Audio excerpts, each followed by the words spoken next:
I don't think this is mentioned enough for some reason. I think it's really important for people to understand when they're tuning their car. A couple things. Not all cars tune the same. We get a lot of people that get disappointed by the numbers because they see someone online that made more or less or whatever. You know, no car is ever the same. You can have the same car, the same mods, the same motor, everything. One car sometimes will make more than the other car will. Some cars make a lot more, some cars make a lot less, some cars make what they're supposed to make. Every car's different, and there is such thing as like a factory freak. There's things as duds. Usually the duds are the ones that do tend to blow up more so often than not. You know, they're just not, they just don't react well to anything you do.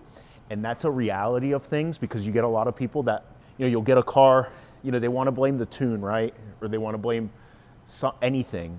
We do thousands of these cars, you know, and a lot of them are similar in mods, and some will make way more than others, and some people will get discouraged that they don't make what these others make, and that's not and you know, they want to go immediately like, you know, it's something the tuner did, and it's, well, you know, like if the tuner is well versed in these cars, you know, there's cars that from just one run to the next will, with the same mods, will swing 40, 50 horsepower, and we're talking on basic setups. On bigger setups, it could be even more.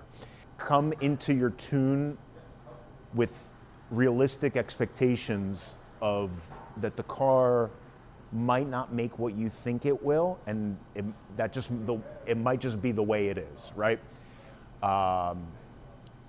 Let's touch upon another thing too. In this area especially, there's a lot of tuners, right? So there's quite a bit of competition.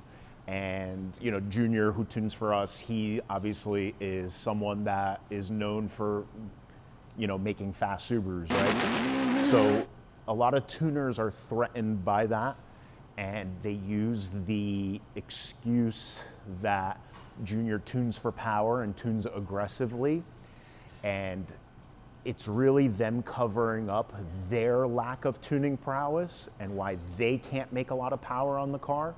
Not saying Junior's perfect, not saying every tuner is bad. It's just, if someone badmouths another tuner to you, that usually is an insecurity thing. And that happens quite a bit around here, especially in New Jersey, especially in New York. They're threatened by, you know, someone's name. They're threatened the fact that he's been doing it for such a long time. He has a lot of, you know, records in terms of power, drag racing, whatever. And for them to compete when someone comes in and is like, why should I use you over someone else, or Prime or whatever, they use the excuse, Junior tunes aggressively, we won't push your car. But in reality, a lot of times is they don't really have a grasp of the setup or the car. So just because you're making less power doesn't mean it's necessarily safer. And there's a double standard with that too, is that when the car doesn't make power and it ultimately blows up, they will go, oh, it's just a Subaru. When it happens to someone from here, they go, Junior is aggressive with the tuning.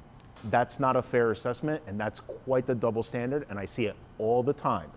And a lot of times after, when they blow up, making less power because their tuner just doesn't know how to tune a certain setup, or is just a very like basic tuner or something like that, the customer ultimately realizes it really wasn't a power thing. So let's move on to the next subject too, is what kind of power do these cars blow up at? There's no such thing as a set power. And when people say, oh, you know, they die at 400 horsepower, 350 torque, 500 horsepower, I say to them, or they don't want to go over a certain amount, I say to them, do these cars blow up stock? And the reply is yes, because we all know they blow up stock. And it doesn't matter if it's the new RA motors, which are not, they're still stock motors, or the older previous ones, they still blow up stock. So what was the excuse there? At that point, you have to look at other underlying things that would cause it to blow up, right? So be subjective with all that stuff. We get a lot of emails, a lot of DMs, a lot of calls from people all over, even other countries, and they ask, recommendations, or they try to copy like our builds are the way they want it to be. And that's cool, that's fine. I appreciate it too that you guys are watching us. But talk to your tuner, talk to your builders too. If we're not tuning the car, you want to talk to the person that is tuning your car of what they recommend. Just because we recommend something that works for us doesn't mean it works for them. And if you trust them with your build, you should be going with what they're comfortable with. Don't always necessarily look at everybody else, and it doesn't not just applies to us, it applies to other people too that you might see where they, like other big shops or whatever, and you want to copy them.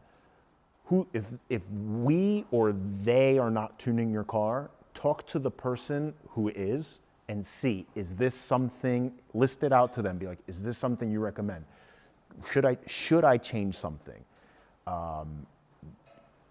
Same thing with builders too. It's like you want to do it, you want to get your car built a certain way, but do you want to also talk to the person that's building it. That goes back to like the oil stuff too. It's like talk to, everyone's like, what oil should I run? And it's in a built motor, and it's like, talk to your builder. What does your builder recommend? If you go on IG site, they tell you what to run.